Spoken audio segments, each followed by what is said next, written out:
potent weapon against the creative. Now, it's been said that evil is atheism's most potent weapon against the Christian faith, and it is.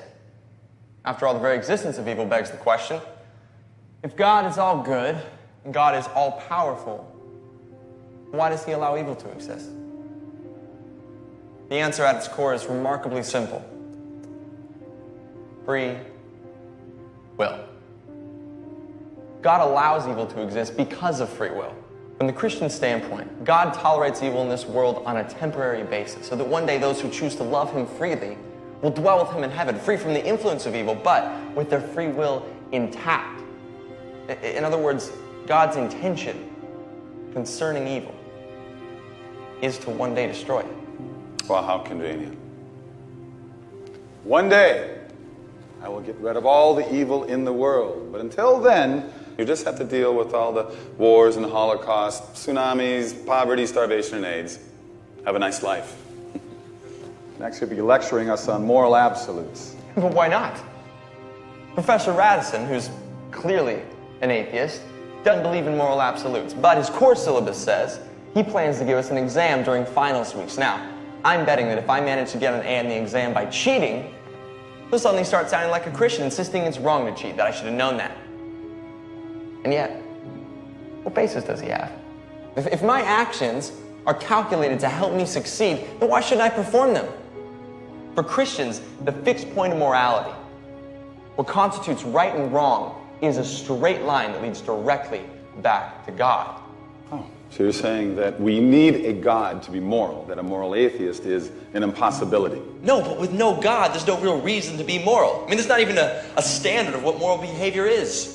For Christians, lying, cheating, stealing, in my example, stealing a grade I didn't earn, are forbidden. It's a form of theft. But if God does not exist, as Dostoevsky famously pointed out, if God does not exist, then everything is permissible. And not only permissible, but pointless. If Professor Radisson is right, then all of this, all of our struggle, our debate, whatever we decide here is meaningless. I mean, our lives and ultimately our deaths are no more consequence than that of a goldfish. This is ridiculous. So after all your talk, you're saying that it all comes down to a choice. Believe or don't believe. That's right. That's all there is. That's all there's ever been. The only difference between your position and my position is that you take away their choice.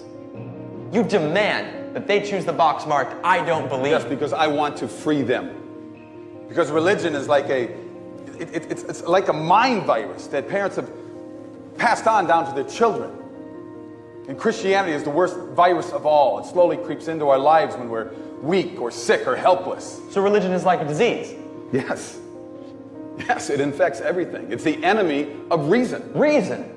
Professor, you left reason a long time ago. What you're teaching here isn't philosophy. It's not even atheism anymore. What you're teaching is anti-theism. It's not enough that you don't believe. You need all of us to not believe with you. Why don't you admit the truth? You just want to ensnare them in your primitive superstition. What I want is for them to make their own choice. That's what God wants. You have no idea how much I'm going to enjoy failing you. Yeah, but who are you really looking to fail, Professor? Me?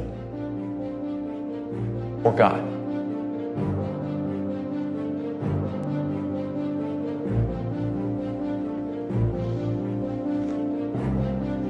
Do you hate God?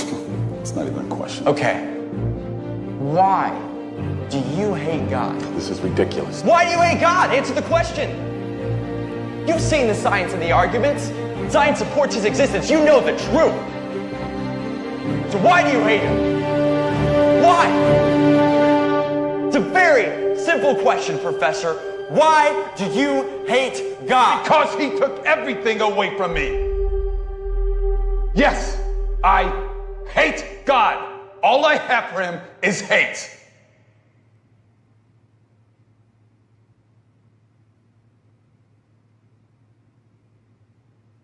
How can you hate someone if they don't exist?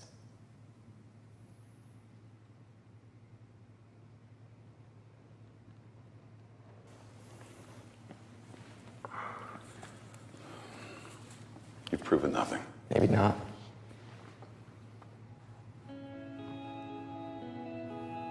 They get to choose.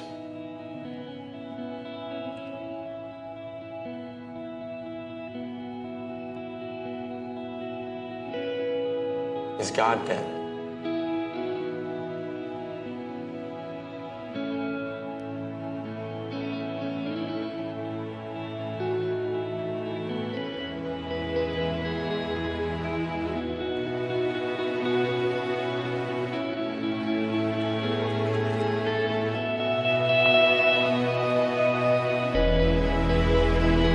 God is not dead.